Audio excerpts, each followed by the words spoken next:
దుడ్డుకు దొబ్బేడున్నారు. దుడ్డుకి పైసా పేకో తమాసా దేకో, యహా దేకో వహా దేకో, వహా దేకో యహా దేకో, దేక్తే హీ రహో మరో. మీ తాత గంగానదిలో మునిగింటాడు, మీ అప్పని కనింటాడు. మీ అప్ప గంగానదిలో మునిగింటాడు, నిన్ను కనింటాడు. ఎవడు పావనమాయ చెప్పు. అదొక విశ్వాసం.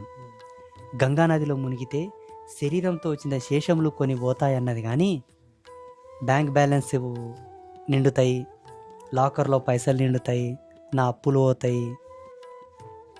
రోగం పోవాలంటే ఔషధ సేవనం అవసరం. కర్మ గడుక్కుపోవాలంటే దానికి ఒక ధర్మం ఉన్నది, పద్ధతి ఉన్నది, దానికి ఒక సంస్కారం ఉన్నది. రాత పోవాలే, పాపం పోవాలే, కర్మ పోవాలంటే. అర్థమైందా? అది అంబాత్రాయ క్షేత్రానికి ఎవరన్నా వచ్చి స్వామివారితో ఏదైనా రెమెడీ కావాలి, పరిష్కారం కావాలనుకున్న వాడు ఉంటే రావద్దు.